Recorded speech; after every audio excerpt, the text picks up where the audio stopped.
नमस्कार दोस्तों, मैं कविता गोयल आप सभी का हिंदी क्लासेस में हार्दिक स्वागत करती हूँ। आज करेंगे हम हिंदी के प्रीवियस ईयर क्वेश्चंस। तो चलिए शुरू करते हैं। पहला क्वेश्चन है, रिक्त स्थान को भरने के लिए सबसे उपयुक्त विकल्प का चयन करें। शिक्षक दिवस पर छात्रों ने शिक्षक को पुस्तक खालिस्तान की। तो पुस्तक क्या की? हस्तगत की, प्रदान की, भेंट की या फिर दान की। तो शिक्षक दिवस पर छात्रों ने शिक्षक को पुस्तकें भेंट की, यानी कि उन्हें उपहार दिया। क्योंकि जो शिक्षक दिवस पर जो छात्र है वो शिक्षक को क्या देते हैं? उपहार देते हैं। तो उपहार का ही मतलब होता है किसी को क्या देना?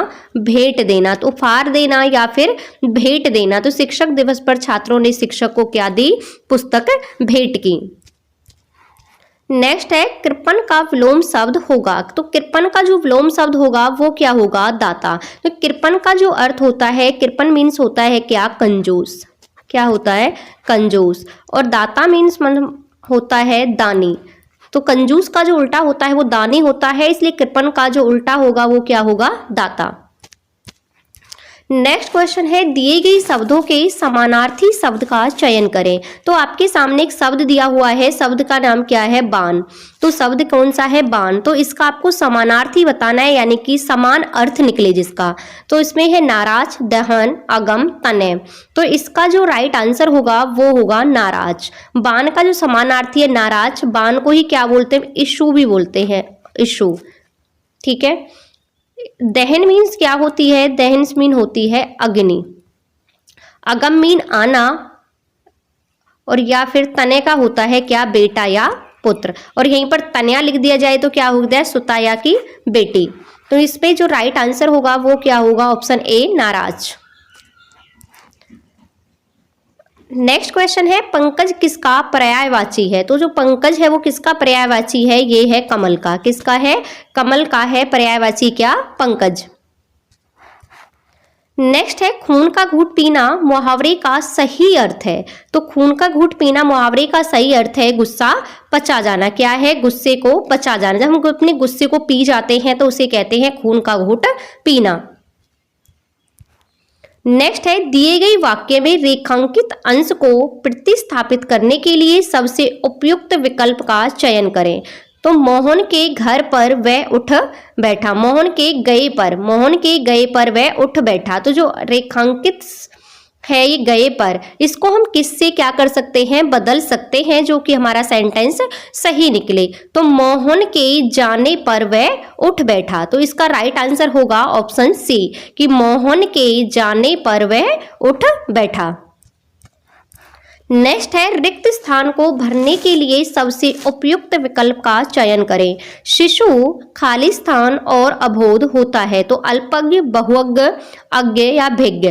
तो इसका जो राइट आंसर होगा वो होगा ऑप्शन सी, अज्ञ। शिशु अज्ञ और अबोध होता है। अज्ञ का मतलब होता है कुछ भी नहीं जानने वाला। अल्पज्ञ होता है जो थोड़ा बहुत जानता हो।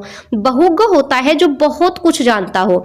अज्ञ होता है जो बिल्कुल कुछ नहीं जानता हो। जो शिशु होते, शिशु कहते हैं हम जिस बच्चे को, न्यू बॉर्न जो बेबी होता है उसे हम क्या कहते हैं? शिशु कहते हैं। जो न्यू बॉर्न बेबी होता है उसे कुछ भी नहीं पता होता, वो कैसा होता है? अज्ञ होता है वो। नेक्स्ट है, दिए गए वाक्यांश के लिए एक शब्द दीजिए। अपने पास रखी हुई दूसरे की वस्तु। अगर हमारे पास किसी दूसरे की वस्तु रखी है तो उसे हम क्या कहेंगे? तो उसे कहते हैं धरोहर। क्या कहते हैं? धरोहर। नेक्स्ट है, जातीय शब्द का विलोम चुनें। तो जातीय शब्द का जो विलोम होता है वो होता है विजातीय। नेक्स्ट है, धन से संबंध रखने वाला वाक्यांश के लिए एक शब्द होगा। तो धन से संबंध रखने वाले वाक्यांश के लिए एक शब्द होगा आर्थिक। उसे हम क्या बोलते हैं? आर्थिक। नेक्स्ट है, दिए गए वाक्य में रेखांकित अंश को प्रतिस्थापित करने के लिए सबसे उपयुक्त विकल्प का चयन करें। तो पृथ्वी का रूप गोल है। तो रूप की जगह क्या आएगा?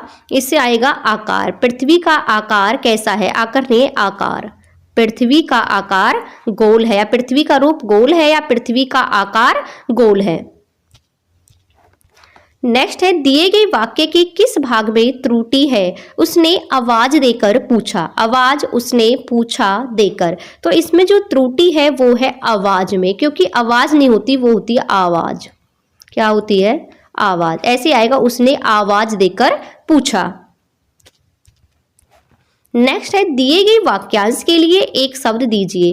खेतों में मेंढों से बनाए गए छोटे छोटे वर्गाकार या आयताकार भाग, जो खेतों में मेंढों द्वारा बनाए जाते हैं छोटे छोटे या तो वर्गाकार होते हैं या आयताकार भाग होते हैं, उन्हें हम क्या कहते हैं? तो उन्हें हम क्या कहते हैं? क्यारी कहते हैं। नेक्स्ट है सही वर्तनी वाले शब्द का चयन करें। तो इनमें से आपको 4 ऑप्शंस दिए हुए हैं, तो आपको बताना है इसमें से सही शब्द कौन सा है। तो इसमें जो सही लिखा हुआ है सुपनखा, ये वाला है ऑप्शन ए। ये क्या है? बिल्कुल सही वर्तनी है। तो ये थे आज के कुछ इंपॉर्टेंट क्वेश्चंस। आपको क्लास कैसी लगी कमेंट बॉक्स में कमेंट करके जरूर बताना। पढ़ते रहना, आगे बढ़ते रहना। Best of luck. Thank you.